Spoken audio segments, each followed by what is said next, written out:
Señores, muy buenos días. Buenos días a este público que está en sintonía con nosotros a través de este Matutino Su Mundo en este viernes 15. Así es. Ya saben, día de cobro, de doble sueldo, Ay, tapón en la calle, ¿cómo? de todo un poco. Pero estamos aquí, señores, con todos ustedes. Gracias por su sintonía y saludando de inmediato a José Tomás y Marino Alcántara, que están con nosotros como siempre. Dora, ¿cómo Cada día. estás? Yo estoy bien, gracias a Dios. Qué ¿Estás feliz tú bueno. hoy? Sí, muy contento. Bueno, el doble sueldo. Tú sabes que ya hace tiempo que lo están Ya te pagaron entregando. a ti. El Ya. gobierno pagó el doble sueldo desde el día 4, desde el día lunes 4.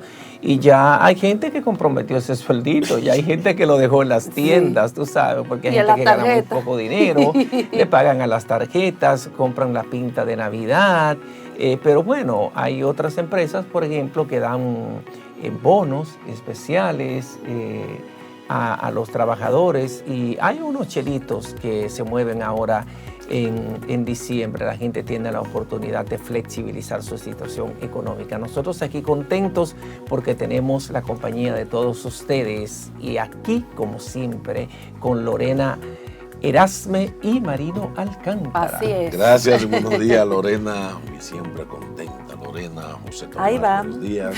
Muy buenos días. Bienvenidos y bienvenidas sean todos y todas a este su programa Matutino Su Mundo, que se transmite desde la República Dominicana para el mundo. Somos televisión global, pero una televisión comprometida con la comunidad, comprometida con la verdad. Y no olviden seguirnos en los canales 101, en el 1101 HD de Claro, canal 81 de Altiz, canal 10 y 20 de Telecable Dominicano, 46 de Win Telecom, canal 647 del Fire TV de Stick. Estamos en más de 70 sistemas de cable en las provincias del país y para los Estados Unidos y todo el continente americano, en el satélite UTEL, en todas las plataformas digitales disponibles y en nuestra página www.sumundotv.com. Aquí y ahora desde la República Dominicana para el mundo con ustedes, que son los mejores y empiezan el día con el mejor. Matutino Su Mundo.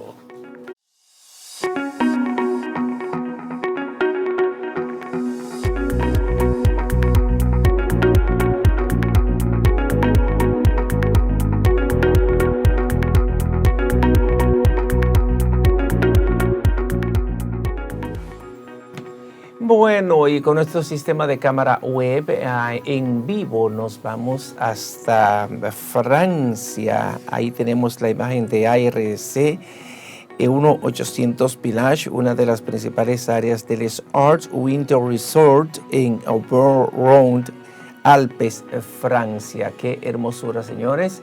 A esta hora de la mañana, cuando aquí son las 7:05 de la mañana, allá tenemos esa espectacular vista para compartirla con todos ustedes. Qué hermoso, José Tomás y Lorena, que justo encima de ahí, del pueblo de ARC, 1600 ARC y 1800, se beneficia de una altitud de montaña conveniente sobre la línea de nieve y mejores condiciones climáticas. Allá arriba, fíjate que hay una diferencia.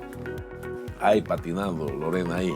Ay, pero eso está hermoso, uno irse para allá, bajar esas montañas, esquiando. Miren cuánto, señores, si eso es aquí que hace un frío, imagínense ahí, hay que estar abrigado de pie a cabeza.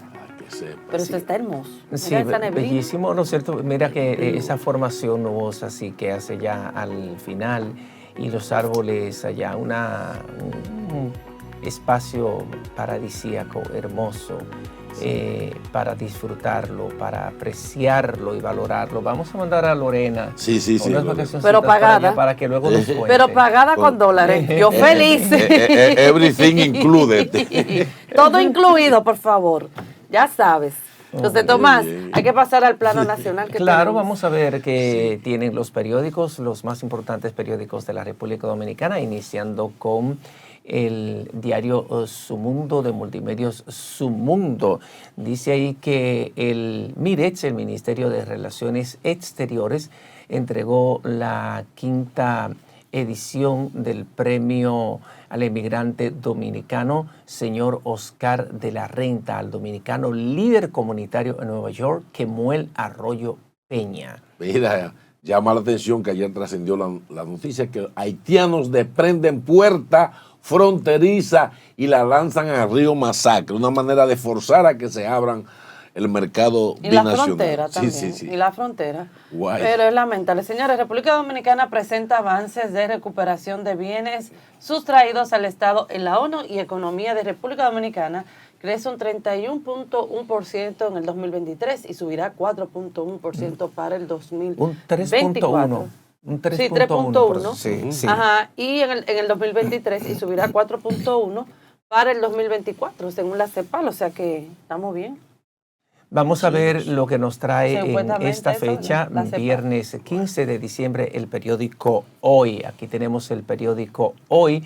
Venezuela y Guyana acuerdan tratar diferendo esquivo sin amenazas, de Esequibo sin amenazas y sin uso de la fuerza. El Vaticano aclara que las madres solteras pueden participar en el acto de la Eucaristía. Un tema de mucha controversia ¿Y la por qué? seguridad social, bueno, porque estaban solicitándolo eso. La madre soltera no podía no le daban la Eucaristía a las madres solteras y un obispo dominicano hizo esa petición ante el Vaticano y el Vaticano parece que respondió de manera afirmativa. Cobertura de la seguridad social. La seguridad social eleva la cobertura anual de medicamentos de 8,000 a 12,000 pesos. Los peledeístas festejan con orgullo los 50 años de existencia de ese partido y hablan de las contribuciones y los aportes al fortalecimiento de la política. El presidente Luis Abinader entrega el Hospital Remozado, 2 centros del Infotep y una microhidroeléctrica. Eso fue en Santiago Rodríguez en una maratónica jornada de trabajo que tuvo el presidente allá. Arquitecto gana el premio al emigrante dominicano señor Oscar de la Renta. Se trata del joven Kemuel, el que le estábamos hablando en principio. Eso fue Ese no es el hijo de Oscar de la Renta, el hijo de crianza. Escúchame la... Ese es Kemuel Arroyo Peña. Es un joven que trabaja en la oficina del tránsito allá en pero en Nueva ¿cuál fue York. la persona que tú dijiste, la otra? De la renta. Kemuel Arroyo Peña. No, porque el premio es Ok, ya. Oscar No, de la Renta. entendí mal. Es el Disculpen premio al emigrante dominicano, señor Oscar de la Renta, para hacer un tributo. Pasa que con que de la renta, así pensé, porque Sí. él tiene un hijo, que Sí, dejó claro que es que heredero, sí. un hijo de crianza. Claro que sí. De todo, disculpen la, ¿verdad? Porque hay que preguntar. Pero nada, vamos ahora con el decano, el listín diario que tenemos para todos ustedes en esta mañana. Los principales titulares: haitianos tiran al río su portón fronterizo, el CONEP, Pucamaima y más entidades se suman al foro. Esto también tenemos lo que es el premio al migrante. Economía dominicana crecerá 31.1%. Dice la CEPAL, creció. Tú sabes que hay otra información diferente a la que leímos No, es ahora. 3.1%. Sí, pero 2023, según la que leímos anteriormente, Va en el a crecer 2024, 4 y algo. entonces aquí dice que economía dominicana crecerá 31.1%, dice la CEPAL. Es 3.1. Es un error, exacto. Este año, en el 2024, será de 4.1. Entonces, todavía esperan ayudas por la tragedia de San Cristóbal. Editorial Agonía no puede prolongarse. Y tenemos algunos enfoques como movilidad urbana y ley 63-17. Tenemos también que el progreso caótico, el lado ecológico del olvido y Maidai, despejen la pista. Ahí tenemos, señores, los principales titulares en el decano del Listín Diario. De inmediato, Lorena, José Tomás, pasamos a ver los titulares del periódico El Caribe. Un gran titular, y es que el CNSS de la Seguridad Social aumenta a 12,000 pesos la cobertura de medicamentos. Señores, estaba en 8, pero estamos hablando que eso es al año. Por otro lado, Kemuel Arroyo gana el premio también de inmigrante. El BC informa las remesas llegan a frontera de la meta que se habían planteado. Esta llega rondando los casi 10.000 millones, ¿no? PLD cumple 50 años en medio de grandes retos. Danilo, Leonel, Hipólito valoran elecciones de jueces. La ONU advierte que Gaza ya no es habitable. Ay, Dios mío, hay que orar. Se registra incidente en la frontera a 3 meses del cierre de la misma. Estas y otras más, señores, en los principales periódicos de la República Dominicana. Así es, señores, y de esta manera vamos a una pausa comercial y cuando retornemos arrancamos con las informaciones. No se muevan. Gracias por seguir con nosotros en este matutino Su Mundo y ha llegado el momento de tratar algunos temas, señores, y el gran tema de esta semana o un elemento común de algunos hechos que pasaron en la sociedad civil, Marino, José Tomás, aquellos que desde algunas plataformas de manera independiente han logrado, o más bien, tal vez por lo mismo, por sus discursos y sus posiciones con algún tema, lo hemos visto ocupar cargos políticos y ocupaciones, direcciones, ministerios no, pero hasta embajadas, señores, de manera internacional. Por ejemplo, es el caso de algunas personalidades que estuvieron en Participación Ciudadana, que actualmente se encuentran en algunas posiciones. Por ejemplo, tenemos al director de Compras y Contrataciones, Carlos Pimentel. También tenemos a una de los jueces del Tribunal Constitucional, que fue elegida, uno de los jueces, la cual también estuvo en Participación Ciudadana, ocupando una posición desde allí. También tenemos a nuestro canciller, Roberto Álvarez, que también, señores, él ha trascendido en lo que es la sociedad civil y actualmente es el canciller de la República Dominicana. Pero vamos a recordar Marcha Verde, algunas personalidades también, los principales rostros de Marcha Verde, que en su momento estuvieron en la Plaza de la Bandera protestando y estimulando a otras personas para que fueran allí en contra de la gestión del PLD, pero sobre todo lo que pasó en el tema de las municipales. Miren qué foto, ahí está Carlos Pimentel, Marcha Verde. Desde esa plataforma lo observábamos a él cuando él estaba en Participación Ciudadana como director, pues tomar en contra algunas posiciones o hechos que en ese entonces el PLD, pues como gobierno, estaba ejerciendo. Lo cierto es, señores, que la Plaza de la Bandera del 2019 al 2020 fue un escenario donde uno vio la clase media, hasta la clase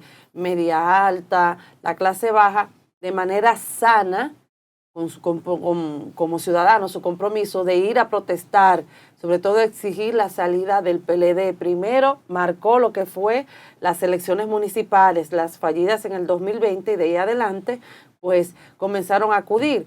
Pero me llama la atención que incluso también estaba Bartolomé Pujals, que fue una de las personas que vimos allí en la Plaza de la Bandera protestando, actualmente también ocupando una posición desde el Palacio de la Presidencia. Entonces, uno se pregunta, uno tiene que pertenecer a una sociedad civil, a un movimiento independiente, a un movimiento que exija los derechos de la población, que vele supuestamente por los recursos del país, y al final en cuanto ustedes lo ven en una posición desde el Estado. Entonces como que discurso y hecho están así, porque si usted está exigiendo y vela por los derechos del Estado, ¿cómo usted va a venir después a recibir una posición? Sea como embajador de España, como fue el caso del periodista Bolívar Díaz, un hombre con una gran trayectoria en los medios de comunicación, pero uno verlo desde Marcha Verde, llevar las denuncias, llevar sobre todo esos análisis, esas ideas en contra de todo lo que en ese entonces estaba pasando en el PLD, y de ahora uno verlo como embajador de España, uno dirá, entonces ese fue el premio, porque en su momento ellos protestaron, porque en su momento hicieron oposición, porque en su momento desde las plataformas que ellos estaban como Marcha Verde, que ustedes saben, Marina y José Tomás, que Marcha Verde era un movimiento que puso, ¿cómo te explico?, en el escenario todos los problemas sociales que había en el país, y personalidades asumieron este movimiento, este movimiento social, con los temas que estaban pasando en el país, y realmente se ganó la admiración y sobre todo la mirada de la población dominicana que confió en su momento. Entonces, esa es la gran pregunta.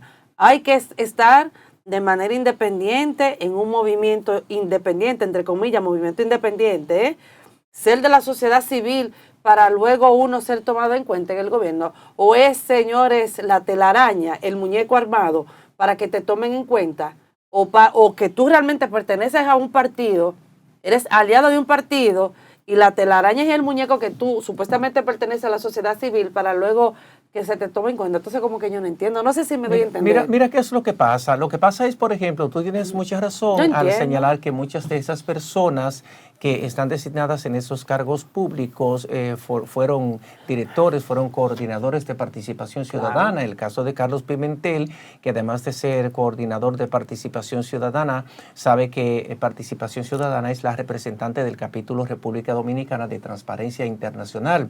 También Miriam Argentina Díaz Hinoa, que fue escogida miembro del Tribunal Constitucional, fue directora de participación ciudadana, igual que Carlos Álvarez, el canciller de la República Dominicana. Muchos de los que tú estás hablando que participaron en el movimiento Marcha Verde, que fue un movimiento espontáneo, hay que recordar cómo nació el movimiento Marcha Verde. El movimiento Marcha Verde nació con la consigna de luchar contra la impunidad y contra la corrupción rampante en la República Dominicana. Por muchos años en el Estado dominicano tuvimos corrupción, tuvimos hechos deleznables de uso y abuso de los recursos públicos, y ese movimiento nació de manera espontánea, fue cobrando fuerza y de alguna manera hizo coincidencia con el discurso del presidente de la República, del hoy presidente de la República, Luis Abinader, en la campaña, que enarboló como bandera de lucha de su campaña el combate a la corrupción, el final de la corrupción y de la impunidad. Entonces hubo una coincidencia entre la bandera que asumió como lucha el movimiento Marcha Verde, que fue una expresión de la sociedad. Luis Abinader, como vio la fuerza que ganó ese movimiento, que logró concitar el apoyo de todos los sectores de la sociedad dominicana, sobre todo de la clase media y alta, movilizar millares de personas a la Plaza de la Bandera para manifestar su rechazo a la corrupción y a la impunidad, y reclamar la instauración de un régimen de consecuencias para todas las personas que desde los cargos públicos se beneficiaban de los recursos del Estado con fines personales, que se robaban los recursos públicos. Entonces hubo una coincidencia entre el discurso del movimiento Marcha Verde, entre la lucha que libró Participación Ciudadana, que ha sido una organización de la sociedad civil abanderada de la lucha contra la corrupción, de la transparencia, de la honestidad en el ejercicio de los cargos públicos, y entonces hubo esa coincidencia. Entonces, yo pienso que es hasta normal que el presidente de la República haya tomado en cuenta figuras cimeras de participación ciudadana para designarlas en cargos públicos. Carlos Pimentel está haciendo una excelente labor como director general de compras y contrataciones públicas. El canciller también está haciendo una buena gestión como coordinador jefe de la política exterior. Lo que preocupa del canciller, ahí es que voy, que con la experiencia que él tiene, José Tomás, discúlpame que te interrumpa, pero es para acompañar lo que tú dices, ¿cómo va a ser que lo que está pasando con Haití llegara hasta esta situación? Escuchen bien, con la preparación y experiencia que ha tenido el canciller de la República Dominicana, ¿cómo va a ser que la situación de Haití, con Haití a nivel comercial y de relaciones diplomáticas, llegara hasta donde está ahora mismo? Ese es un punto, ojo con eso, ¿eh? Ese es un punto de mucha discusión y de mucho debate, porque ya conocemos y hemos debatido aquí, sobre todo en esta mesa, que no debimos iniciar de la manera en cómo lo hicimos, cerrando primero las las fronteras, cerrando el comercio binacional para reclamar el cese de la construcción del canal, que primero debió ser agotado la vía diplomática, el diálogo y la concertación antes de medidas tremendistas de fortalecimiento de la vigilancia militar en la frontera y también de la exhibición de armas en la frontera. Debió comenzar esto por el diálogo y la concertación. Pero bueno, lo cierto es que, como decíamos, toda esa gente que fue al gobierno de participación ciudadana fue porque de alguna manera coincidió en la lucha contra la corrupción y contra la impunidad, que fue la bandera de campaña del presidente Luis Abinader. Y ahí están en el gobierno. Uno no debiera ni siquiera cuestionar el que gente de la sociedad civil se integre al gobierno, eso está bien. Lo que sí es que uno ve que lo que se llama movimientos, digamos, que surgen de manera espontánea, y de cierto que así han sido, el sistema lo absorbe inmediatamente. O sea, un movimiento, ahí vienen los políticos, entran y lo politizan. Pero no es porque ser político sea malo, es la partidarización y la politización de lo que son movimientos que emergen de manera espontánea, y entonces el sistema lo absorbe, porque de momento a otro vimos que ese movimiento, que era espontáneo, ya se presentaba con mucho poder financiero, señores, porque para estar de verde y tener las pancartas que habían, es porque muchísimos de los grupos económicos que querían llegar al poder entraron. Se pegaron del tema de la contracorrupción, que la impunidad, etcétera, y al final, obviamente que los cabecillas tomaron posición, y a veces la gente decía, pero esto es un partido, debieran convertirse en un partido político, porque al final se pierde la credibilidad cuando las acciones que debieran ser, digamos, solo el interés nacional, se convierten entonces en intereses personales, y ahí vimos, como decía Lorena, entonces las compensaciones por haber hecho todo un movimiento, que al final, hoy la experiencia que tiene el país es que el gobierno de Luis Abinader, que se pegó en un discurso anticorrupción, ha cometido errores peores que los gobiernos anteriores por lo que se luchó. Solo que ahora la corrupción en boca de doña Milagro Ortiz Bosch en ética se le llaman que son temas subsanables. Entonces son santos los que están gobernando el país, y lamentablemente ahora la gente tiene, digamos, mayor escepticismo a la hora de pertenecer a un tipo de movimiento, porque al final los políticos lo absorben, ¿no? Entonces, lo único que se espera, José Tomás, es que mientras ejerzan sus funciones como políticos de Estado, lo hagan bien, para que manden por lo menos un ejemplo y que no vayan a caer en corrupción esa misma gente, ¿no? Bueno, ya para antes de irnos a lo más relevante, escuchen bien. Ahí es que voy, que den el ejemplo. Ay. El director, en este caso, de la OCTIC, Bartolomé Pujals, fue cuestionado, señores, por una supuesta violación de la ley de compras y contrataciones. Hasta ahora se dice de que él había violentado, supuestamente, ¿verdad?, la ley de compras y contrataciones al otorgar un contrato de licitación a favor de la empresa Hill Gorilla DRCRL. Según la publicación, Bartolomé Pujals adjudicó un contrato de 309.396 millones de pesos a la empresa Hell Gorilla sin justificar las razones detrás de la excepción. Las acusaciones indican que la OCTIC violó la ley 340-06 al no realizar una licitación pública y sin justificar las razones de excepción. Pero no tan solo eso. Sin licitación. Él ha venido incluso de manera prepotente. Él dio algunas explicaciones que incluso Ricardo Nieves, este gran periodista, comunicador, pues dijo que cuál fue la pastilla que le dieron a él de prepotencia, de mala actitud, por él reaccionar de esta manera. Pero eso es para que ustedes vean que hasta la misma sociedad civil,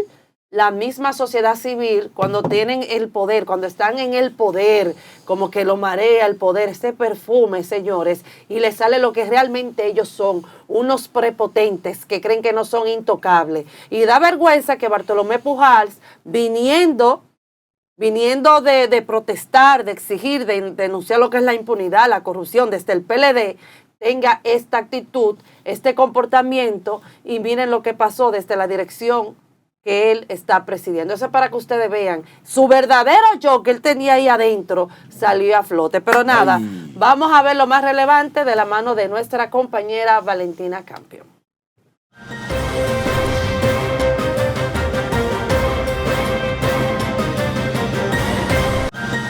Gracias, mis queridos compañeros. Muy buenos días. Desde el Departamento de Prensa les presento lo más relevante, y es que el vocero de la Policía Nacional indicó este viernes que a Johnny Oscar Charles Juan, alias Johnny La Pluma, y Miguel Rodríguez, alias Peluca, de 33 años, los dos delincuentes ultimados anoche por agentes de la institución del orden, se les daba seguimiento por escaparse el pasado 29 de agosto del presente año, cuando eran trasladados desde la cárcel La Victoria hacia el Palacio de la Justicia de San Pedro de Macorís. Esmirna Mateo trabajó el tema.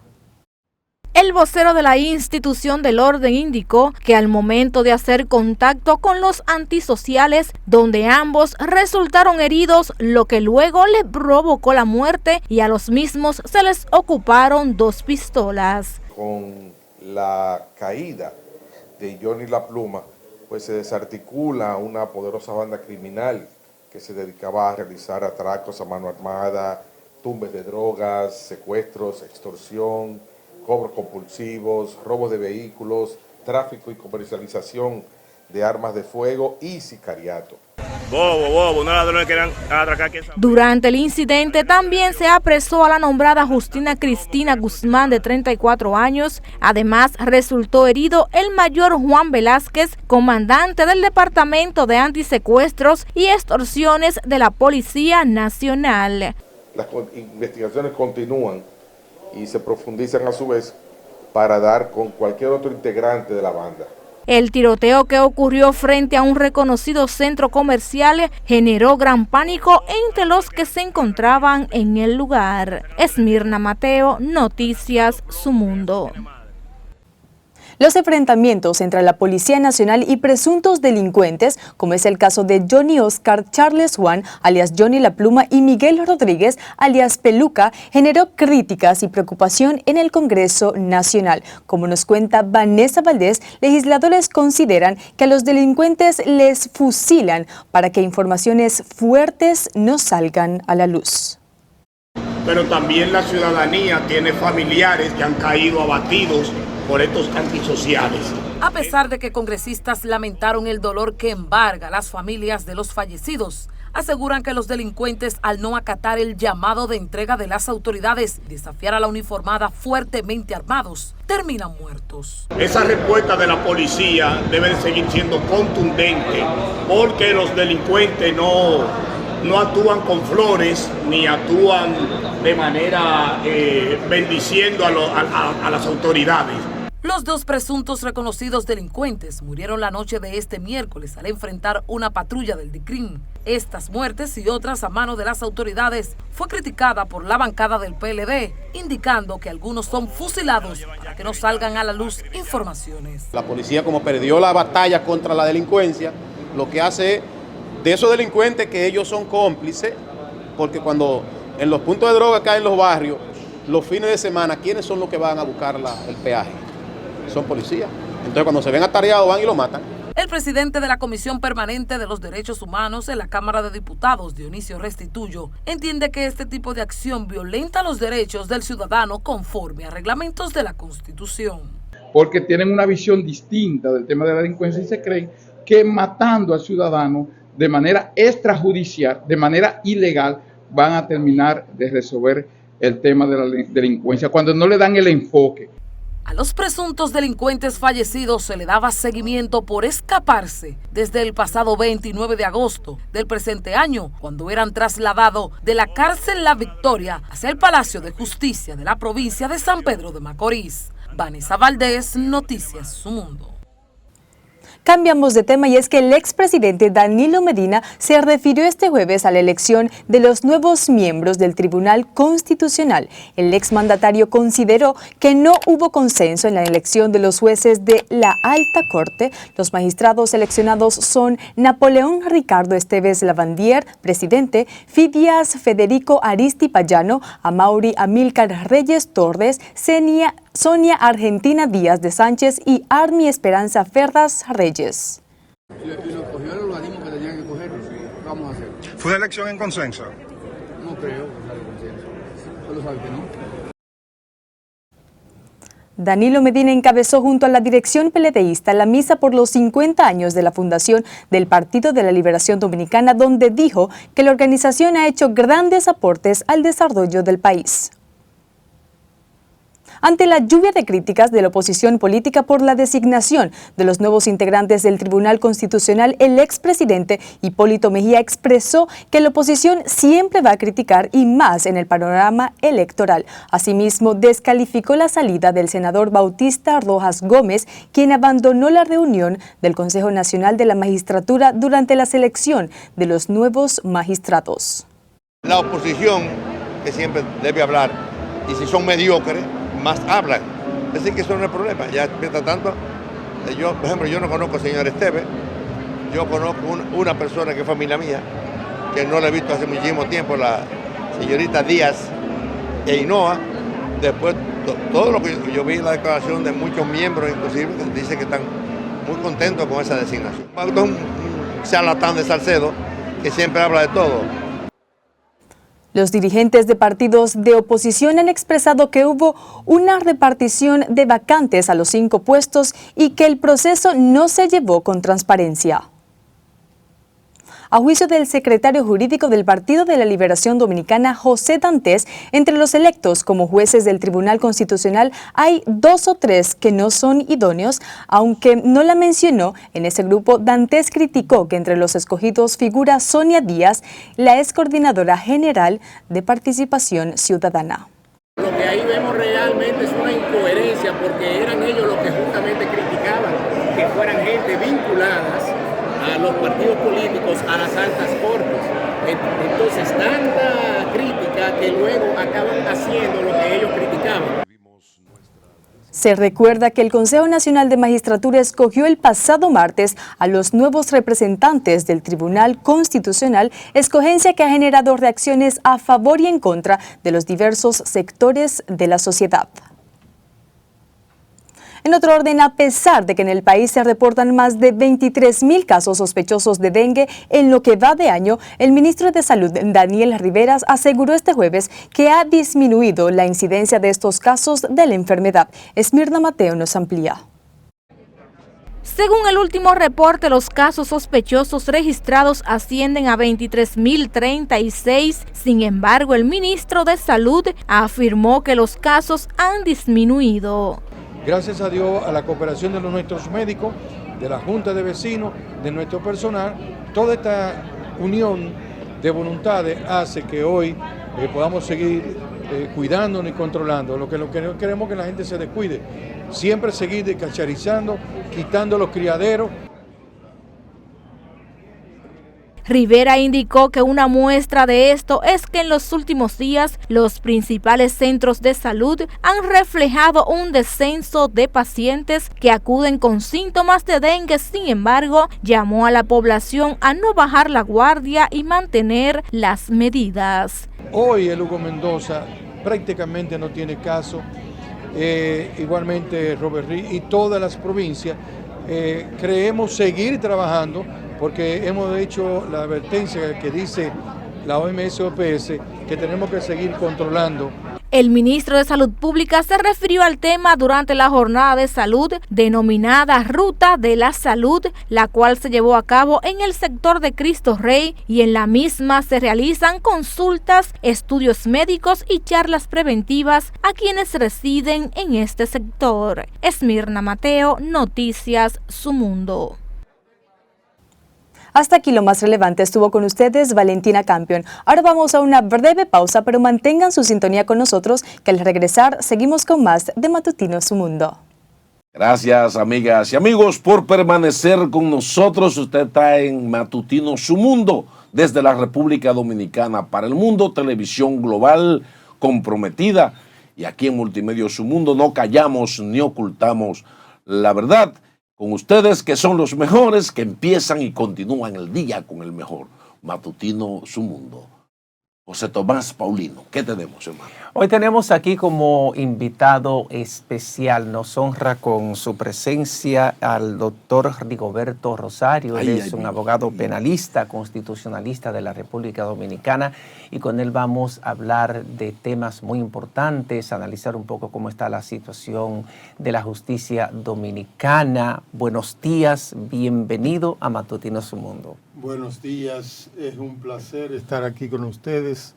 Agradezco inmensamente el interés que han puesto ustedes y este canal para oír mi voz, cosa que no quiso oír el Consejo Nacional de la Magistratura, haciendo uso arbitrario de la autoridad que le confiere la ley y vulnerando mis derechos fundamentales. Vamos ahí mismo, porque usted estuvo postulando por uno de los 5 puestos en el Tribunal Constitucional, y su participación, su exposición se convirtió en uno de los momentos quizás más impactantes en el Consejo, en esa sesión del Consejo Nacional de la Magistratura, porque usted afirmó allí que la elección del actual presidente de la Suprema Corte de Justicia había sido inconstitucional, toda vez de que en ese momento, cuando él fue escogido, era miembro del Comité Central del Partido de la Liberación Dominicana,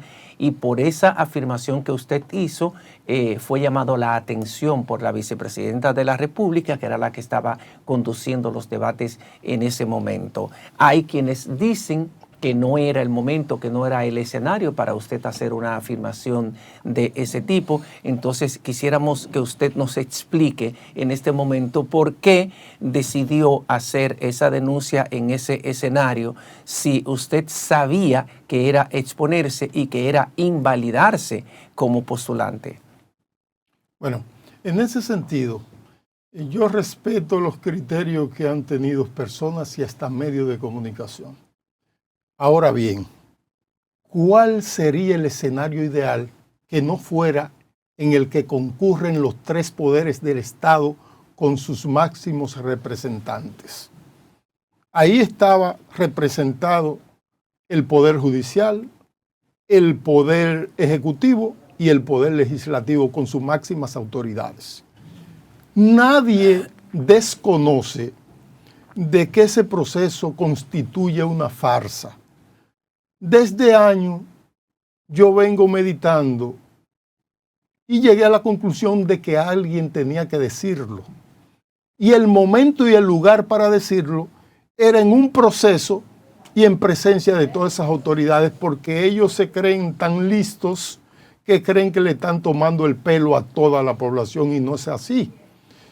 No sé si ustedes recuerdan que ahí en el último consejo participó un señor de nombre Sergio Ortega, que es juez del Poder Judicial, un señor con muchas condiciones, que yo podría decir que si existe algún juez en el Poder Judicial, es Sergio Ortega. No me une ningún vínculo con Sergio Ortega, soy un crítico feroz contra el Poder Judicial, porque él es el principal conculcador de los derechos fundamentales de los ciudadanos.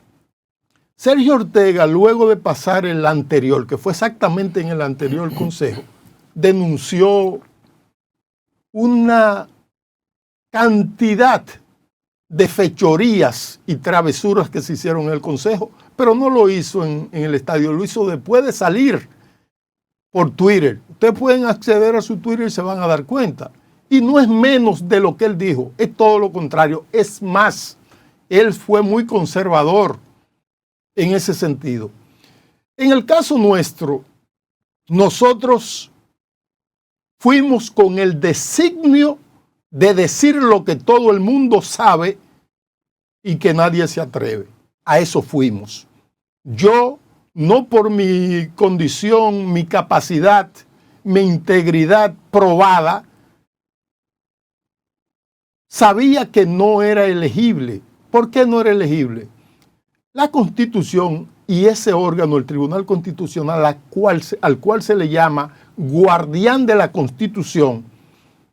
Quiero destacar esto. Cuando se habla de Constitución o de ley, tenemos que hacernos la idea, la noción de que estamos hablando de límites al ejercicio del poder político. Eso es lo que son las leyes y la Constitución. Para nadie es un secreto que al poder no le agrada que lo limiten. Entonces, para eso se agencian de algún modo elegir adeptos a ellos que legitimen, legalicen, constitucionalicen sus desafueros.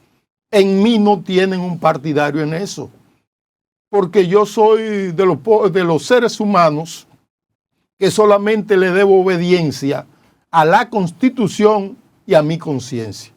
O sea, yo no respeto más nada. La Constitución y mi conciencia. Con esto que respeta la Constitución, respeta las leyes, respeta las instituciones, respeta a los ciudadanos, porque el órgano es el instrumento creado para permitir la vida en sociedad. Entonces, si usted respeta la Constitución, usted respeta a los ciudadanos, respeta a las instituciones, respeta a las autoridades. Pero yo tengo un pequeño observatorio y en mi tiempo libre me dedico a monitorear las acciones del presidente. Y he llegado a la conclusión, entonces, es un tiempo muy limitado. El presidente de la República viola la Constitución diario, según los parámetros que tengo del observatorio que he tenido, 5 veces al día, pero esa no es la cantidad, es mucho más de ahí. Eso en el pequeño tiempo que yo me dedico a monitorear las decisiones tomadas por el presidente. Hay una gran cantidad de decretos que son inconstitucionales, porque no solamente es inconstitucional lo que viole una regla constitucional. Y me explico acá. La Constitución está constituida por normas. Esas normas son de 3 tipos: reglas, valores y principios. Todo acto, ley, resolución, reglamento, acción que viole cualquiera de esos tipos de normas es inconstitucional. No solamente tiene que ser una regla. Me explico más para que el público entienda. Una regla es lo que establece de manera expresa una prohibición o una admisión de algo. Eso es una regla. Ahora, un principio, los principios son abiertos. Por ejemplo, la dignidad es un principio.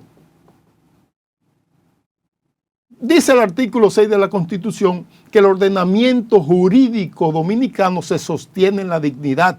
¿Pero qué es la dignidad? La dignidad es el valor personal de cada ser humano que precede a la Constitución. Todos los seres humanos nacen libres, dice la Declaración Universal de los Derechos Humanos. Entonces, la dignidad, desde esa dimensión, es un valor, pero también es un principio. Entonces, por hecho existen en derecho constitucional una serie de principios, valores y reglas que estructuran el Estado y que limitan el poder. Los derechos fundamentales de las personas son límites al poder. Tienen una doble dimensión, una subjetiva y otra objetiva. La subjetiva los presenta como límites al poder y la objetiva lo presenta como valores y principios. ¿Por qué decimos que son límites al poder? Porque los derechos fundamentales, el principal deudor de ellos y garante de ellos es el Estado a través de sus instituciones. Entonces, quien tiene que permitir la vigencia y victimización de estos es el Estado, a través de sus poderes y de sus órganos. Aquí resulta lo contrario. Los derechos fundamentales de la persona, el principal violador es el Estado.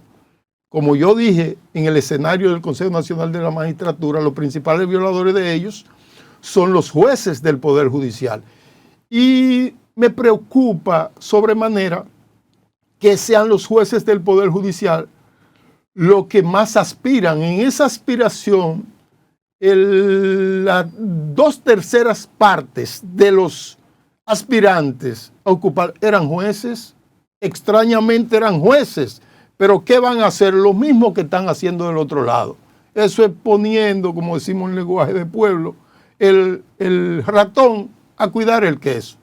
Entonces, yo fui a presentarme ese órgano consciente de que no iba a ser elegido, con el designio de que la ciudadanía supiera desde el mismo lugar donde están reunidos lo que van a elegir a las personas que integrarán el órgano que se llama Guardián de la Constitución, que lo que ellos hacen, porque era un secreto a voces, que ya todos, antes de las vistas, se sabían quiénes eran los elegidos. Sin embargo, al final hubo personas que dieron sorpresa. Y esto obedece a una razón, de que el presidente Abinader se pasó de listo y se alzó con el santo y la limosna. Por eso es que usted ve que Bautas Rojas, de la Fuerza del Pueblo, después que lo engañaron porque él votó por Napoleón. Ahora, cuando él vio que su candidato, el que es de la Fuerza del Pueblo y que promueve el Leonel, que era Nanfis Rodríguez, no estaba en el baloteo de los que se iban a elegir, entonces él sale, que no se iba a ser cómplice, que no estaba de acuerdo con eso. Pero también al PLD le echaron un cubo, como se dice en buen dominicano, el candidato del PLD. Claro, candidato del PLD tampoco fue elegido ahí. Y Abinader se pasó de listo porque él es más inteligente que todo el mundo. Y como él tiene mecánicamente la mayoría de los votos en el Consejo, él no necesita, él lo necesitaría por consenso. Y para llevar ese entierro en paz, lo que se ha hecho toda la vida es darle una parte, una cuota a cada uno de los integrantes para salir sin mayores dificultades. Pero, Doctor, okay. Mire, usted ha usado un género literario para definir ese escenario que es la farsa. Sí. Y la farsa es un montaje teatral que es una falsa. Hay una obra famosa de un dramaturgo español que se llama La farsa y justicia del señor corregidor, que explica muy bien el tema. Pero usted lo que hizo fue que despertó un avispero. Y entonces este gobierno se ha encargado desde el principio, desde el primer día, de decir que con la elección de doña Miriam Germán, a la cual le reconocemos sus dotes históricos, a partir de ahí él está hablando de que aquí hay justicia independiente. Explíqueme hasta qué punto es verdad o es una utopía o es una farsa el que el gobierno esté exhibiendo ese tema de que tenemos justicia independiente. Mire, no quiero personalizar esto. Y no estoy de acuerdo con lo que usted termina de decir en el aspecto de que le conoce a Miriam Germán sus cualidades. Las únicas cualidades que yo conozco en 30 años de ejercicio de Miriam Germán fue que se la pasó toda la vida fallando mal. Eso no se lo estoy diciendo ahora. Pueden entrar a mi Twitter y van a encontrar esos conceptos. La independencia yo he considerado que es personal. Y digo que es personal porque yo fui fiscal del gobierno de Hipólito Mejía y actué con independencia. Incluso una vez se me inquirió que yo era un fiscal independiente porque no obedecía las líneas que bajaba la fiscalía. Porque yo no obedezco líneas. Yo digo, no, yo obedezco la Constitución. Si usted está de acuerdo a hacer esto y otro. Entonces, Miriam Germán la colocan ahí de manera con un interés político. y ella se ha dejado usar, porque a ella le conviene. Ella tiene la carita de yo no fui. Y yo la he calificado, ustedes me disculpan, pero ese es mi criterio. Miriam Germán es una discapacitada jurídica y minusválida intelectual. Y eso lo fundamos. Recuerden que en su participación, cuando Jean Alain le increspó, le preguntó, ella no supo ni siquiera defenderse. O sea, ¿qué capacidad puede tener una defensa, una persona que no pueda ni siquiera defenderse? Después la vimos en la Plaza de la Bandera, cuando hubo una manifestación pidiendo respeto a la Constitución, cuando se abortaron las elecciones, creo que municipales. Las elecciones municipales. Leyendo una carta. Y ni siquiera leer sabía.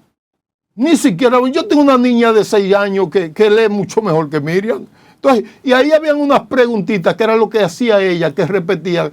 ¿Cómo se puede valorar la capacidad de un profesional en eso? Entonces, viniendo a su pregunta de manera específica, aquí no hay ningún ministerio público independiente. Aquí hay un ministerio público al servicio del gobierno.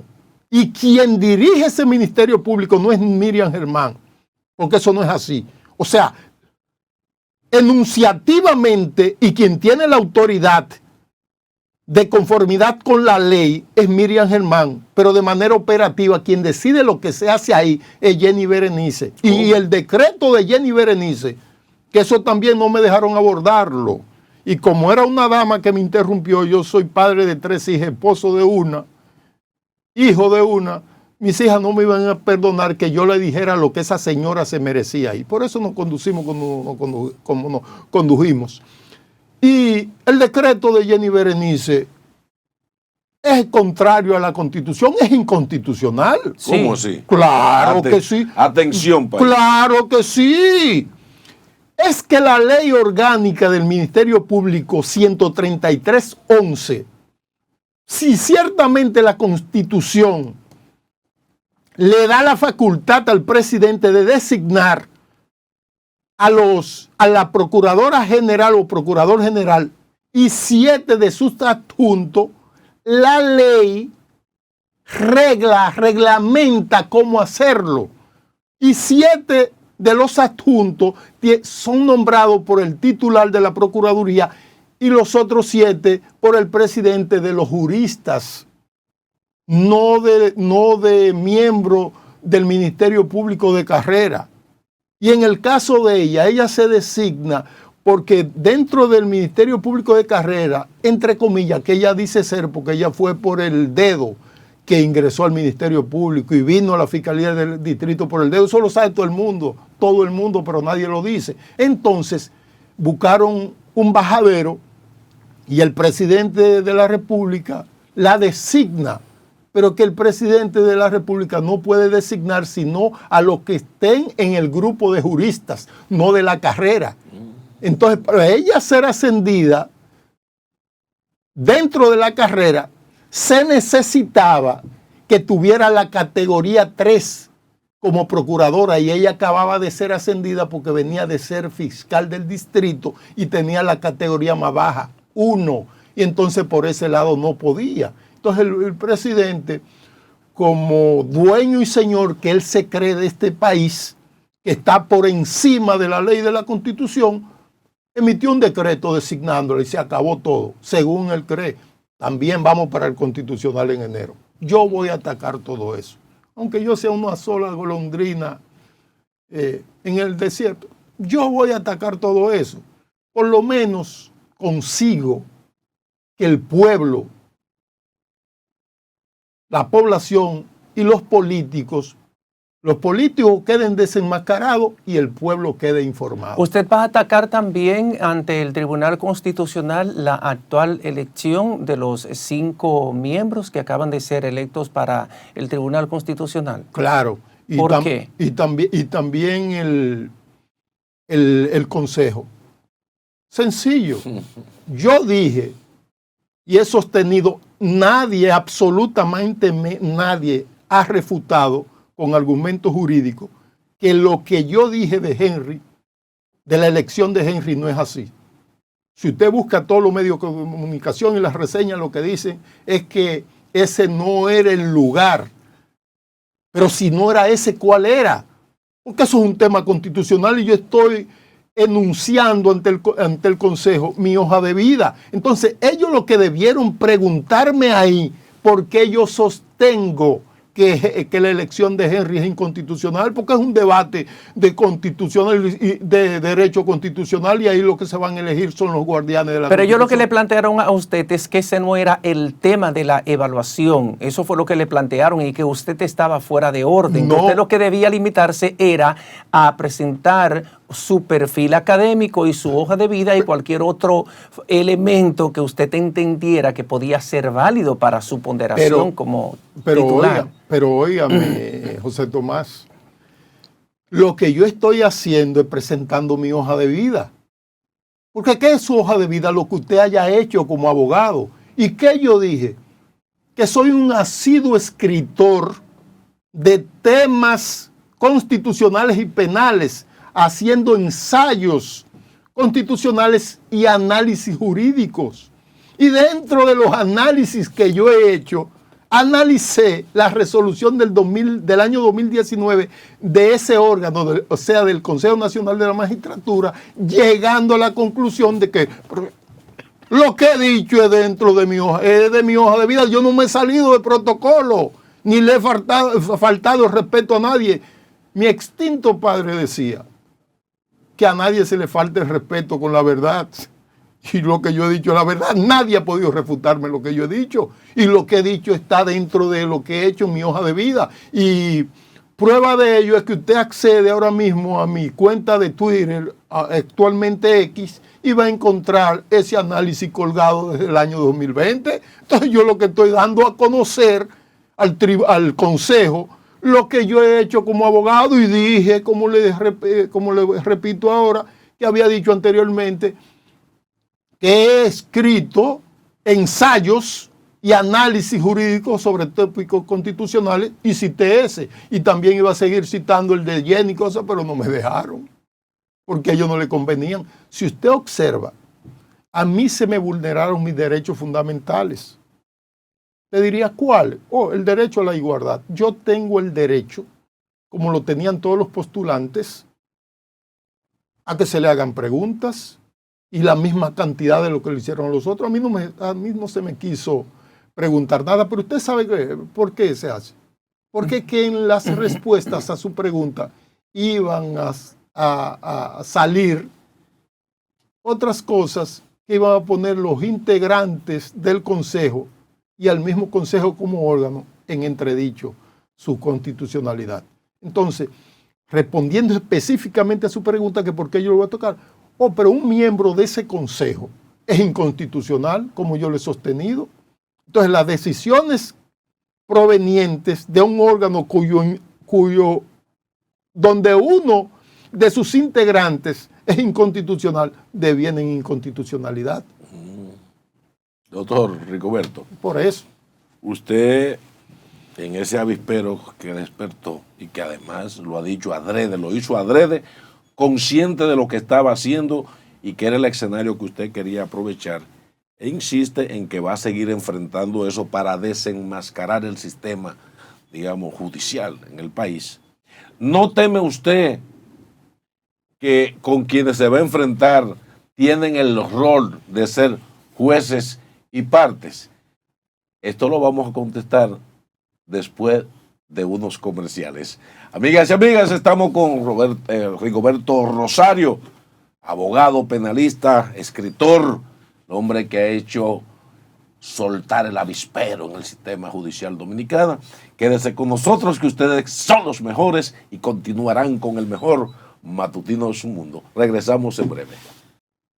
Seguimos aquí en su matutino Su Mundo. Ahora son las 8:12 de la mañana aquí en la República Dominicana y queremos compartir con ustedes esta impresionante imagen a través de nuestro sistema de cámara web High Definition en vivo. Una vista desde el ayuntamiento de Lekeitio Udala. Domina el encantador puerto deportivo de Lekeitio, un pueblo y municipio de la provincia de Vizcaya, País Vasco en España. Miren qué hermosura a esta hora de la mañana. Sí, sobre todo que en primer plano hay una gran plaza llamada Independencia, Plaza de la Independencia, José Tomás, que alberga ahí mismo el ayuntamiento de Lekeitio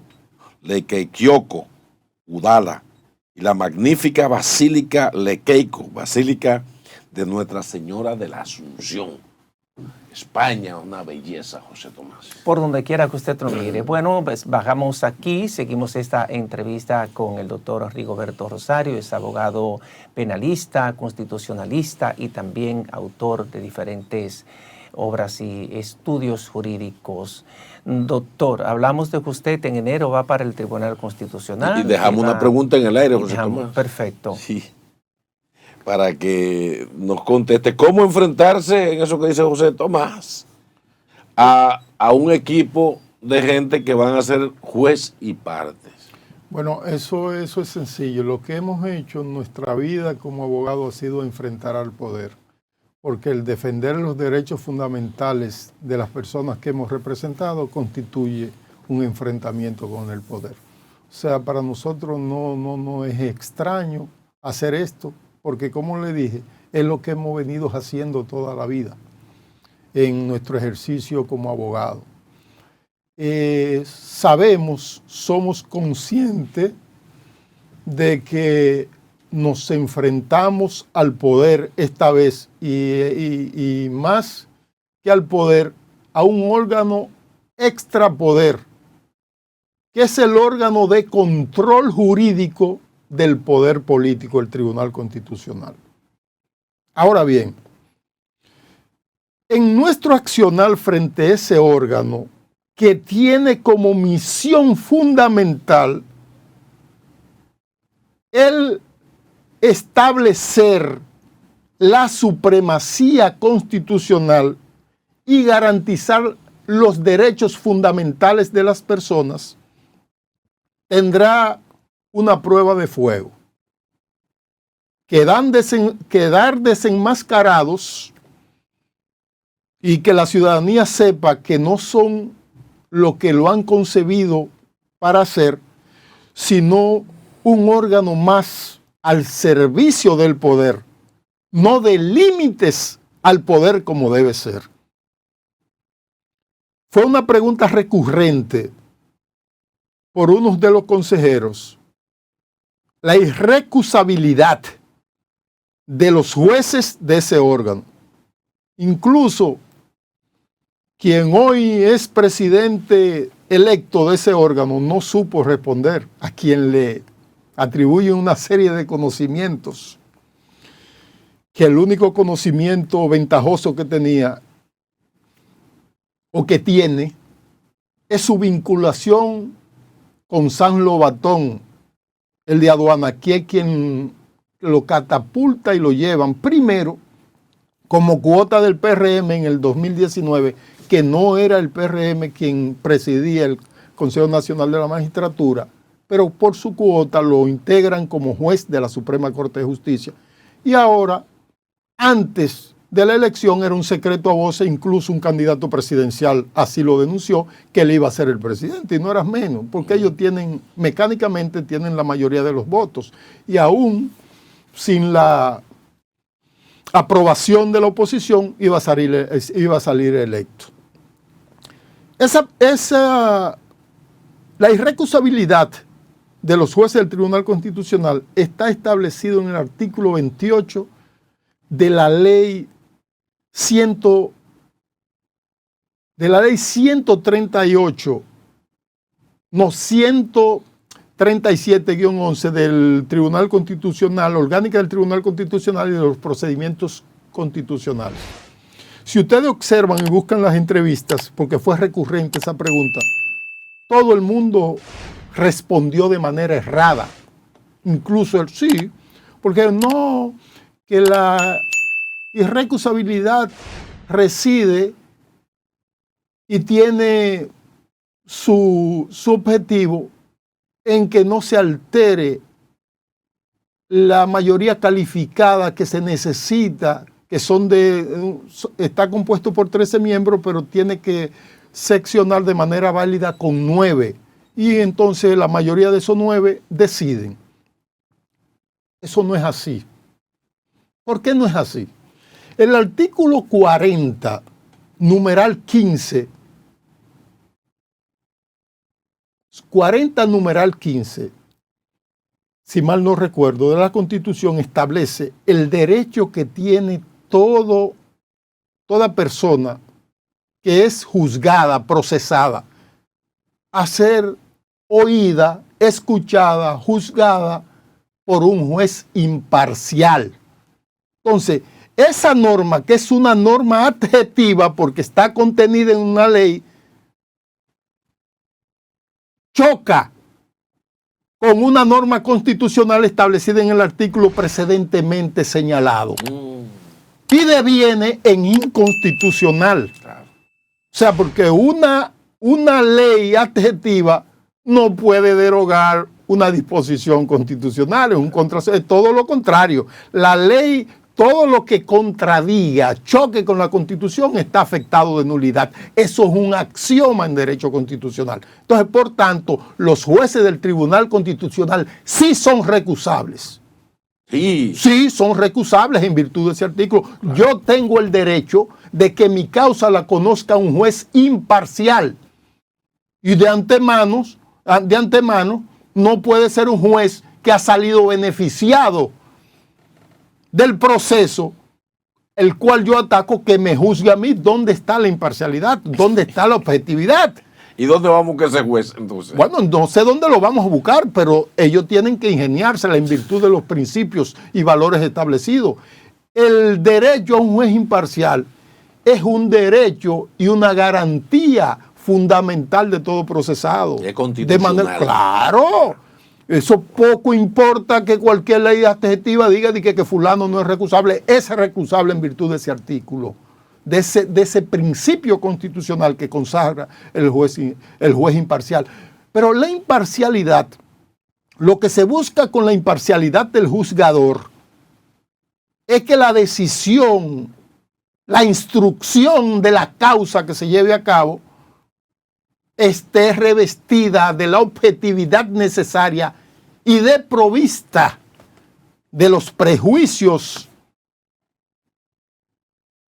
que como seres humanos podemos tener en cualquier momento, y el juzgador no escapa a eso por ser influenciado por su beneficio o por algún acto de prevaricación o por ambas cosas a la vez. Entonces, por eso se consagra no solamente en la Constitución, eso está consagrado en la Declaración Universal de los Derechos Humanos de 1948, está en la Convención Americana de los Derechos Humanos y en la Declaración de los Derechos Civiles y Políticos. O sea, que nuestro país es signatario de todas esas convenciones, que aún no estuviese establecido de manera expresa como está establecido en la Constitución, la recusabilidad de esos jueces y de cualquier juzgador es constitucional, es válida y el tribunal está en la obligación de garantizarla. Wow. ¿Cómo estamos a nivel de la justicia, doctor? Hemos tenido avances importantes en materia de cobertura y de eficiencia de la justicia. El presidente de la Suprema Corte de Justicia en varias ocasiones ha hablado, por ejemplo, de la eliminación o de la reducción de la mora judicial. Sin embargo, sigue siendo la justicia un proceso muy caro, muy costoso. No todo el mundo tiene acceso a la administración de justicia con la celeridad y con la resedumbre que uno espera. ¿Cómo estamos? ¿Cómo está el sistema de justicia de la República Dominicana? Mire, no estoy de acuerdo con eso.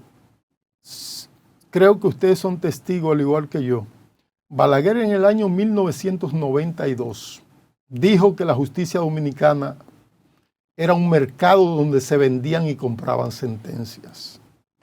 Nunca ha sido más cierto que ahora esa situación. Le estoy hablando de 1992. Hace 31 años que Balaguer dijo eso. La mora judicial reducida solamente existe en las estadísticas que presenta Henry Molina. Mire, la mayor causa de los aplazamientos, una de las mayores causas de aplazamientos del conocimiento de audiencia radica en el no traslado de los imputados. Otras, en la no citación de las partes, que es responsabilidad exclusiva de la Secretaría del Tribunal, es decir, de la Suprema Corte de Justicia como órgano del Poder Judicial. Yo estuve en un proceso que estuvo 13 suspensiones porque el alguacil no había citado a las partes. Entonces, ¿de qué me están hablando? La justicia actualmente está peor que ahora. Le digo, ¿por qué es peor que ahora? Y usted me dice, pero usted sería extremista al decir eso. No, está peor que ahora. O peor que antes. Peor que antes, disculpe el lapso. Peor que antes. Y los explico de esta manera. Por ejemplo, antes los jueces tomaban dinero para soltar, para no condenar. Hoy, aunque esa modalidad no la han eliminado, ahora toman para trancar y para condenar. O sea, hay un principio, un principio jurídico que dice que es mejor descargar a un culpable que condenar a un inocente. Actualmente lo que se hace, como a nadie se investiga por condenar o por trancar a nadie que curse preso, porque aquí se tiene la concepción, al pueblo le han vendido el criterio que como se hace justicia condenando y trancando, y eso no es así, es todo lo contrario. Entonces los jueces, de manera hábil, muchos de ellos han aprovechado y sin haber pruebas, si hay dinero por detrás te condenan. Eso no lo va a cuestionar nadie. Vaya y apele, y eso se está viendo por montones. Igual, usted y yo tenemos algún diferéndum, como es el caso de la violencia de género y todo eso, aunque no sea que se le forman, como dice el agente de pueblo, un trompo, te llevan allí y te dan prisión preventiva. A nadie investigan por dar prisión preventiva. ¿Usted ha oído algún caso de alguien que lo haya investigado porque dejó preso a alguien? No. Ni tampoco porque condenó a alguien, no, porque no investigan. Entonces es una fuente de entrada fácil, donde, como dice el pueblo, para que hablemos un lenguaje que salen coronados económicamente, son unos perversos. O sea, el juez que hace eso es más delincuente que el asaltante que anda en una motocicleta con un arma de fuego despojando a los ciudadanos de su pertenencia, porque hace uso de la facultad de su investidura que le da la ley y en representación del Estado para hacer cometer esas fechorías. Doctor, pero eso que usted está diciendo a mí me causa, señores, una reflexión. Estamos hablando de que entonces el sistema judicial dominicano es un sistema que está podrido. Es más de ahí. Y se puede explicar entonces por qué hay tantos presos preventivos que quizá la pena que pudieran recibir eran de 3 meses, 1 año, y gente que lleva años metidos ahí. Entonces, eso es así como usted lo dice. Increíble. Pero es más allá. ¿Es más de ahí? Es más de ahí. ¿Pero qué puede haber más que lo podrido, doctor? Recuerde que cuando algo se pudre, se encangrena. Sí. Que todavía es una fase de la putrefacción más intensa, más profunda. Y es ahí, mire, yo también en mi participación en el Consejo dije, recuerde que yo lo dije, que analizo penas temas penales y constitucionales y dije, soy autor de un ensayo sobre el abuso de la prisión preventiva como medida de coerción. Por ejemplo, hay un caso, pero ese suena porque se trata de un hombre de abolengo social y económico. El señor apellido Ricit del día pasado. Sí. Eso es un despropósito. Ese señor, pero le digo que se ha sonado porque es un hombre hasta cierto punto sangre azul. Pero en el caso de él, ni en ningún otro caso, porque es que se lleva de golpe y porrazo la presunción de inocencia. Y este es un órgano que el Ministerio Público es independiente de que usted oye decir, anuncia antes de solicitar medidas, que va a solicitar medidas de coerción. ¿Dónde está la objetividad? Porque las últimas tendencias del derecho penal en el mundo obedecen a que la fase de investigación el Ministerio Público debe llevarla de manera parcial e imparcial, es decir, no siendo parte, siendo neutral.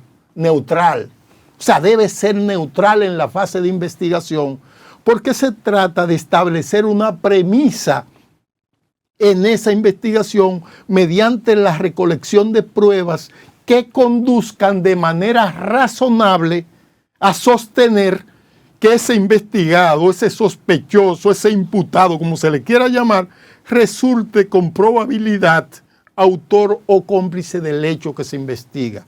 Aquí no. Desde el principio se le da una calificación jurídica y se le señala como autor de ese hecho. O sea, la posición neutral que debe mantener el Ministerio Público en la primera fase del proceso penal, que es la fase de investigación, no existe acá. Ahora, el Ministerio Público, que es parte del proceso, su parte debería empezar, de acuerdo a las últimas tendencias del derecho penal, en la etapa intermedia.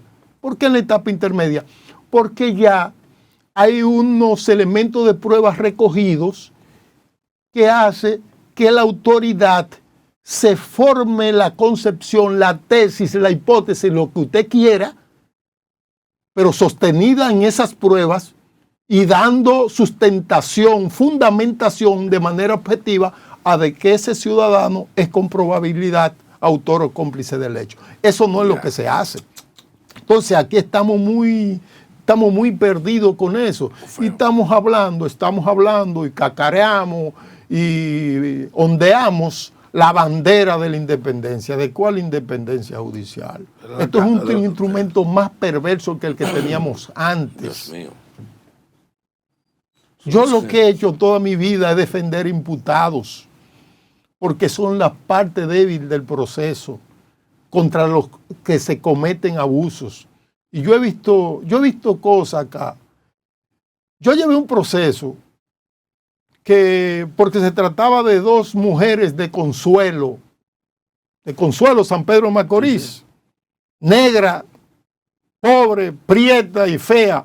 Disculpen el término, no es por discriminación, sino para destacar el abuso que el sistema hace. Y los jueces, por cierto, habían dos mujeres que son peores que los hombres. Mis hijas que me perdonen, en la administración de justicia son peores porque tienen prejuicio y obedecen, ahora mismo están temorizados.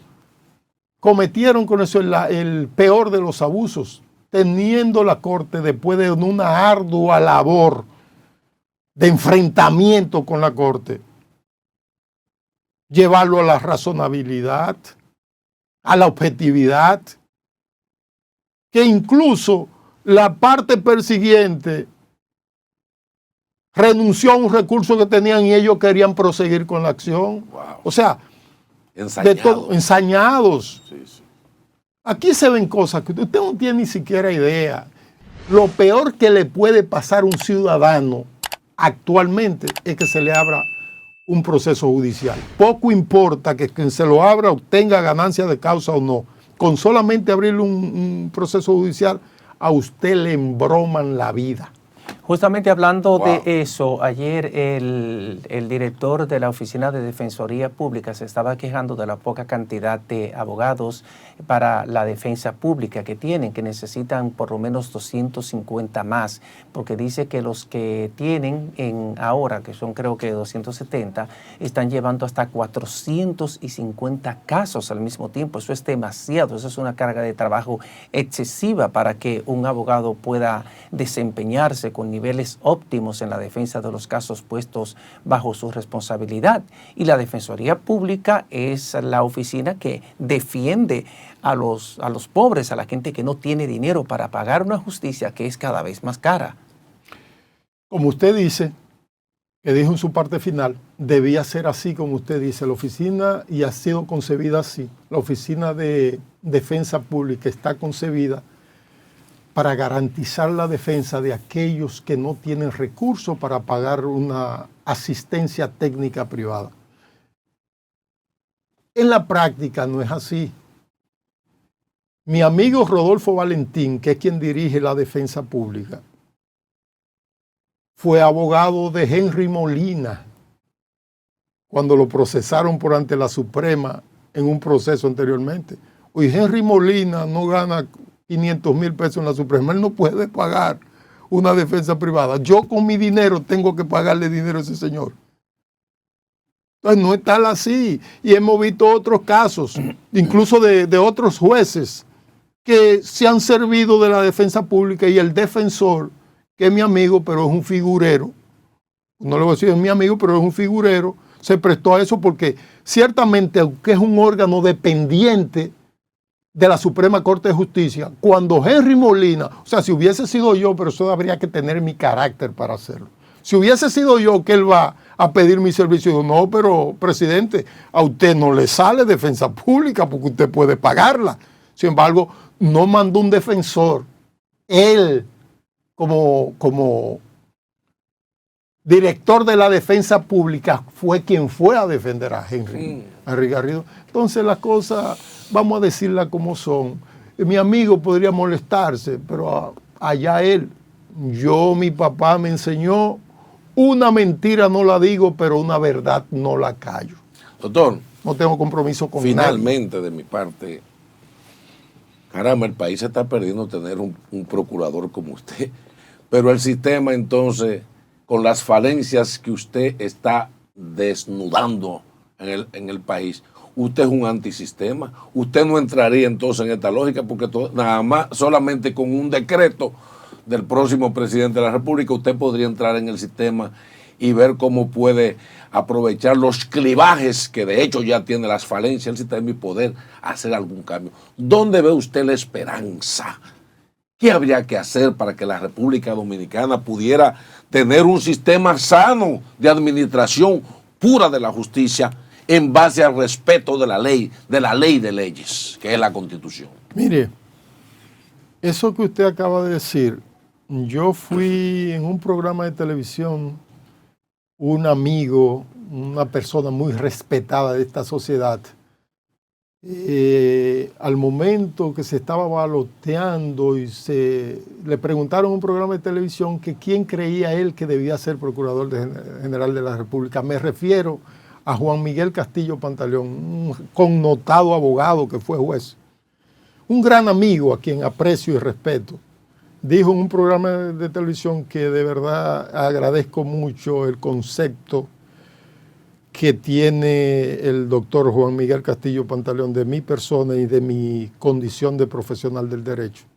Dijo un programa que se le presentó que la persona ideal y quien encarnaba lo que realmente debe ser un Procurador General de la República era yo. Yo me sentí halagado con eso.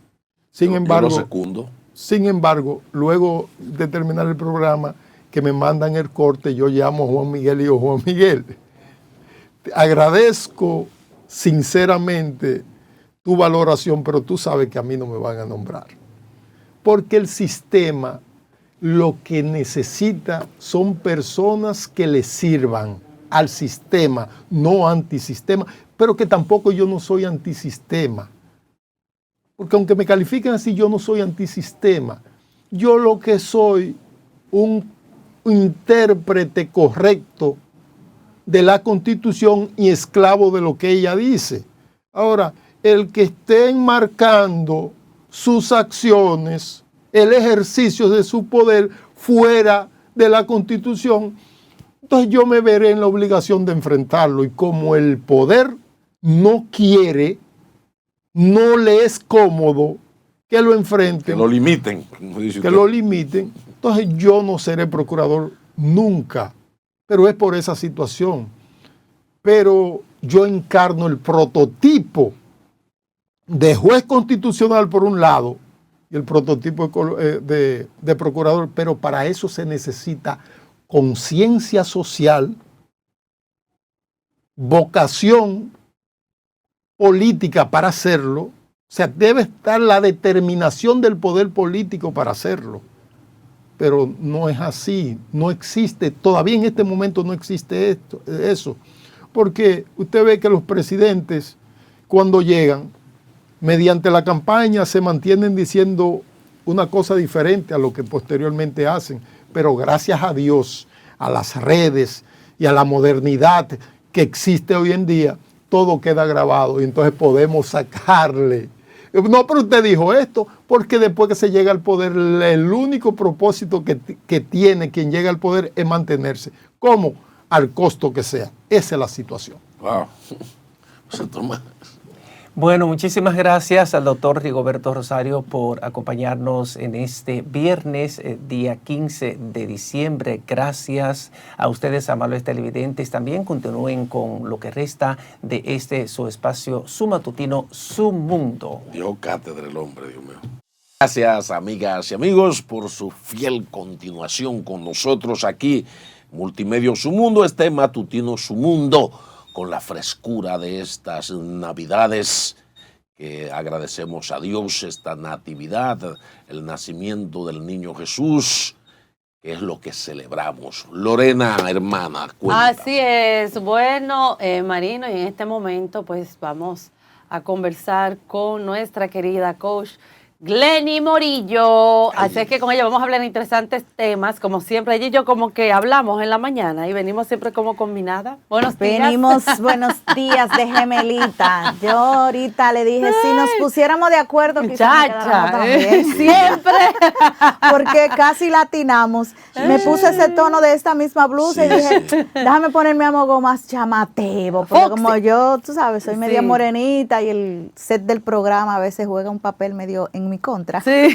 Yo no le voy a dar el gusto. Ese gusto al ser, no, mi amor, yo no le voy a dar el gusto. Mira, Glenny, hoy vamos a tratar vamos a tratar un tema sumamente interesante. Señores, el significado de los regalos ahora en Navidad. En Navidad, sí. Ay, sí, y cómo filtrar. Así que háblanos un poquito de esto. ¿Por qué ustedes regalan en Navidad? ¿O ustedes han recibido algún regalo? Ay, yo sé, a mí me encanta que me den. Pero si tú supieras que no lo he recibido aquí, sino cuando estoy fuera del país. Fuera. Porque tú sabes que allá hay una costumbre, una cultura de abrir los regalos y todo eso. Pero como periodistas en el medio. Bueno, si ellos me van a enviar su canastica, que por cierto comiencen a mandar ya, porque casi estamos a 24. Y depende también cómo sea como comunicador, porque si atacas a los funcionarios malos, no te llega ni una botellita de vino. Ay, Dios mío, ay, Dios mío. Pues bien, yo quiero hablar de por qué nosotros regalamos. Yo particularmente entiendo que quien regala en Navidad lo hace porque es un acto de reconocimiento. La Navidad es la oportunidad que nosotros tenemos para experimentar, para vivir, para recordar lo que es el nacimiento del niño Jesús. ¿Y qué pasó en el nacimiento? Que llevaron regalos. ¿Quiénes llevaron regalos? Los Reyes Magos, eso lo sabemos nosotros. Entonces, como una simbología. Dios nos regala a Jesús y a Él le llevan regalos. Y como que hace muchos años comenzó la tradición de Santa Claus, como le llaman en algunos lugares, Papá Noel, que en Navidad se regala. Yo particularmente entiendo que independientemente de que haya cumpleaños, de que yo cumpla años en un X día del año, que haya Día de las Madres, del Padre, de la Amistad, de San Valentín, de ¿qué más hay? Día del Padre, también hay día de... Hasta la vieja Belén. Sí, de Reyes, de la independencia de Semana Santa. De todo. Siempre hay una fecha por la que hay un motivo, es lo que quiero decir. Pero el de la Navidad para mí es especial por lo que acabo de decir. Es la época más emotiva del año, pero también es la época más estresante del año. El estrés lo causan muchas cosas que tenemos que hacer. Se juntan muchas fiestas, muchas comederas, pero también mucha compradera. Y mucha deuda. Mucha compradera. Sí. Y ahí voy, porque usted regala en Navidad. Y quiero que la gente sepa el verdadero sentido que tiene regalar. Regalar en Navidad para mí es un acto de agradecimiento y de reconocimiento, quizás a una labor que tú has hecho de un año, de un acompañamiento con esa persona. Y en este mes tan emotivo, tú quieres hacerte un presente. Pero hay un estrés que causa el regalar. Y ahí es que yo quiero enfocarme en 2 preguntas. ¿Por qué tú regalas? ¿Qué tú sientes al regalar? ¿Qué haces al regalar? Porque he visto en las tiendas muchas personas que dañan el propósito de ese regalo, que dañan el sentido de ese regalo, con el estrés que le causa salir. Señores, los tapones tan que eso es una cosa terrible. ¿Pero cómo así que lo dañan? Cuando usted sale, daña el propósito si se estresa. Yo he visto personas tirando los regalos, incluso en competencia con los regalos. Entonces, por eso yo ¿Cómo en competencia? Le invito a hacer esa reflexión en competencia. A él yo le voy a regalar un vino, pero a Lorena yo le voy a regalar una cartera de marca. Entonces tú comienzas a dañar el sentido que tiene el regalar en Navidad. Entonces es mejor, por ejemplo, si tú vas a regalar, regala vino, por ejemplo. Regala cartera. Trata de hacerlo lo más equilibrado posible y con el sentido de tu corazón. Hazlo lo más auténtico posible. Pero tú sabes que no todo el mundo es igual, porque por ejemplo a Marina yo le puedo regalar un vino, pero tal vez a ti no te guste. No, por ejemplo, a mí no me gusta el vino. Exactamente, entonces debería. Si a mí me regalan un vino, yo lo hago sangría. Exacto, por eso, si no es para, entonces hay que regalarte otra cosa. Por eso es que la invitación es reflexionar de por qué y para qué usted regala. Porque si usted reconoce el deseo, ¿verdad?, de esa persona, o sea, usted reconoce a esa persona y tiene el deseo de regalarle, usted tiene un motivo especial para agradar a esa persona. Y para eso usted tiene que conocerlo un poquito. Exacto. Un poquito, aún no a profundidad, pero un poco usted tiene que conocerla. Nosotros vivimos dando muchísimos códigos, pero nosotros queremos hablar más y escuchar menos. Y si analizamos la distribución, ¿verdad?, de nuestro sentido, vamos a ver que tenemos una sola boca y 2 oídos. ¿Por qué? Porque lo correcto es que tú escuches más y hables menos. Si tú escuchas más a la otra persona, aunque no es un monólogo, tú te vas a dar cuenta incluso si esa persona tiene una necesidad. Si en Navidad tú vas a regalar, lo bueno es que tú des en el clavo, porque es un esfuerzo que tú vas a hacer, que también quiero que conversemos sobre ese punto de la preparación para la Navidad. El estrés ahora mismo está arropando la mayoría de personas, es mi análisis que tengo. Estrés porque la Navidad trae muchas actividades. La Navidad trae mucho deseo de tú arreglar, mucho deseo de tú hacerte cosas, mucho deseo de tú comprar cosas para tu casa, pero también de agradar a la otra persona. Ahora, yo les pregunto, ¿usted hizo lo que dice Lucas? No me acuerdo ahora mismo el versículo exacto, pero si usted googlea sobre la planificación, y lo voy a parafrasear, ¿quién antes de hacer una casa no se detiene y hace un plan y define qué tiempo va a durar y sobre todo cuánto va a invertir? Entonces, para la Navidad, ¿usted se preparó? Es que nadie se está... Bueno, la Navidad, este año no, ha sido la un año Navidad llegó... difícil. ¡fua! No, todos los años son difíciles. No, pero no como este. ¿Y en los del COVID? Bueno, sí, pero la gente... Bueno, sí es verdad. O sea, si nos llevamos de eso, siempre va a haber retos, desafíos, situaciones adversas que no estamos esperando y no es falta de fe. Si no hay que tener la actitud. Cada año va a ser más difícil. Tiene sentido lo que usted dice. Sí, cada año va a ser más difícil. Sí, porque me parece que, por ejemplo... Perdóneme, evaluemos año tras año.